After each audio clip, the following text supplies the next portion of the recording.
I'd like to offer you my heartiest congratulations.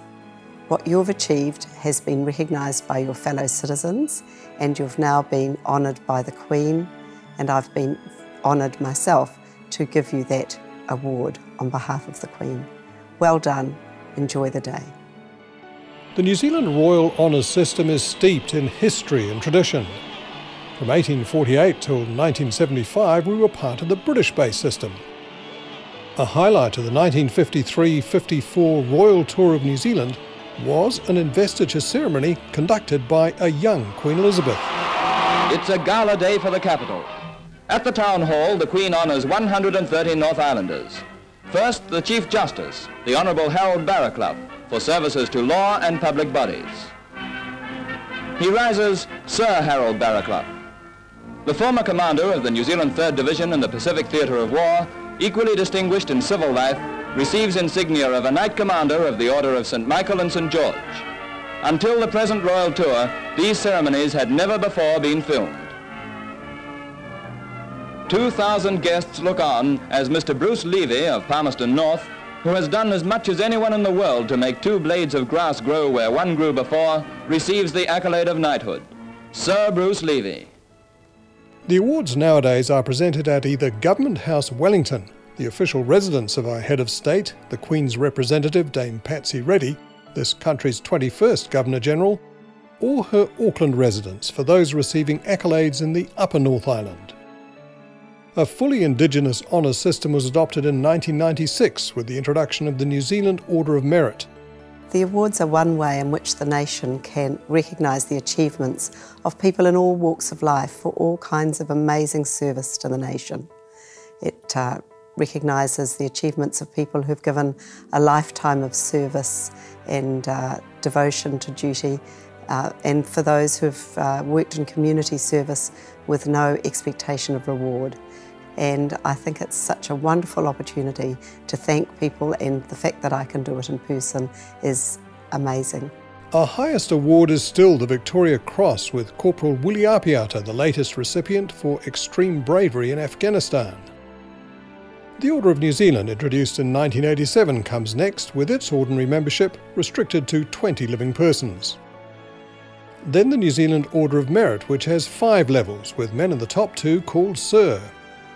Dames and Knights Grand Companions, Dames and Knights Companions, Companions, Officers and Members. And the Queen's Service Order and Queen's Service Medal for community and public service. New Zealand's honours system also includes a series of gallantry and bravery awards. The most important part is that you're able to bring in people from all walks of life, from all parts of the country, and recognise them in the same ceremony for so many different things, whether it's outstanding skills and qualities in their chosen careers, or whether it's outstanding achievement by their service to others, or whether it's outstanding achievement in their duty to the country. So to each and every recipient, I'd like to offer my heartiest congratulations. It's an amazing achievement and you should be very proud. Their Excellencies. The actual presentation of the awards on behalf of the Queen is one of the most important functions of Her Excellency, the Governor-General.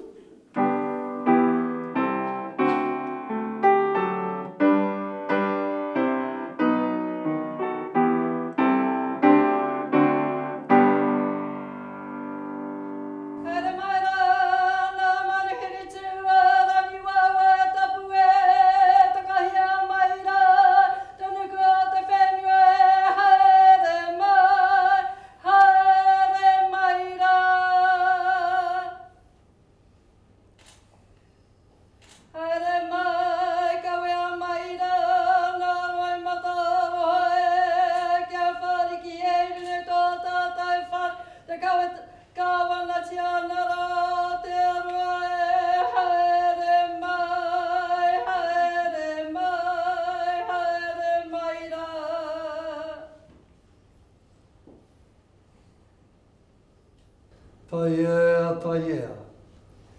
Taea tēnei momo, taea tēnā momo whakatairangatia. Whakamānawatia te toki atu, whakamānawatia te tai oromo.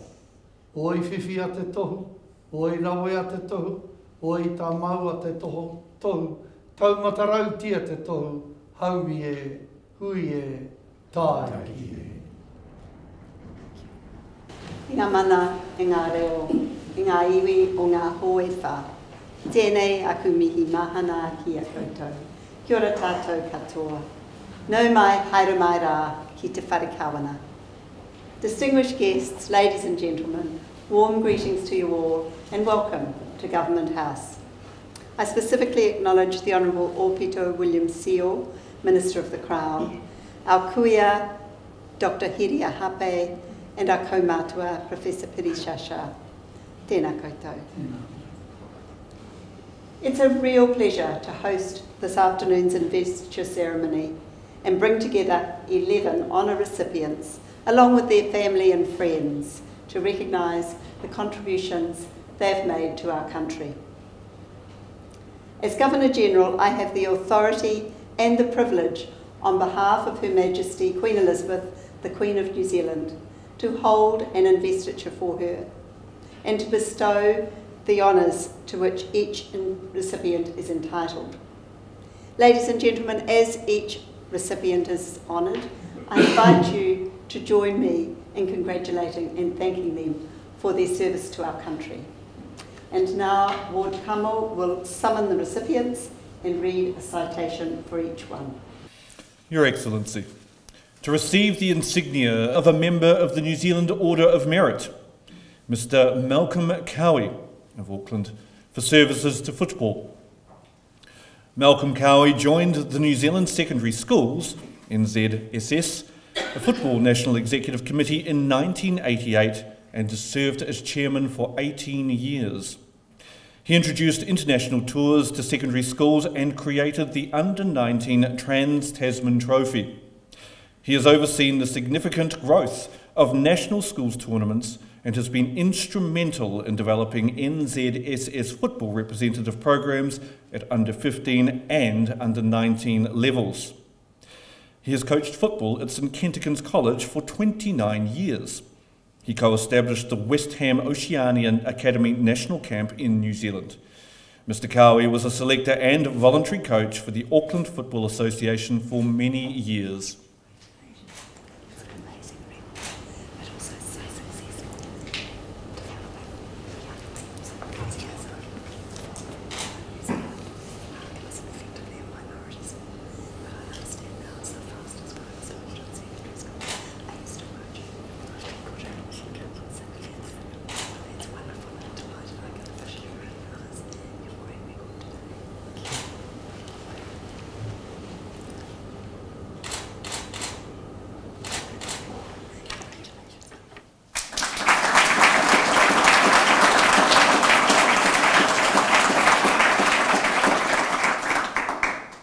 Your Excellency, the investiture is concluded. An investiture ceremony is the most important event I hold on behalf of Her Majesty Queen Elizabeth, the Queen of New Zealand. It allows me, as Governor-General, to recognise and thank an extraordinary group of people on behalf of all New Zealanders. By using their talents to make ours a better society, whether by service to their communities or their commitment to excellence in their field of expertise, or their leadership in diverse fields of endeavour. Our recipients have set a fine example to others, encouraging them in their own endeavours. To the recipients, it's been a privilege to hear your stories today. You have demonstrated determination, commitment and compassion in your daily lives. In your own way, each of you has helped make New Zealand a better place to live. In some cases, your influence and the positive impact of your work has extended beyond our shores. Your actions and the stories we've heard reflect the spirit of the words of Mahatma Gandhi when he said, "The best way to find yourself is to lose yourself in the service of others." Your contributions have enriched the cultural, social and economic fabric of Aotearoa New Zealand. Please wear your insignia with pride. knowing that your communities appreciate and value your work and are inspired by your example. On behalf of the Queen of New Zealand and all New Zealanders, I congratulate you on your achievements and I thank you for your service to our country. Kia ora koe tātou katoa. Well, ladies and gentlemen, that almost brings to a close the formal part of today's ceremony. But before we break for refreshments, may I ask you to stand and join me in singing our national anthem in Māori and in English. And the words are on the back of the programme.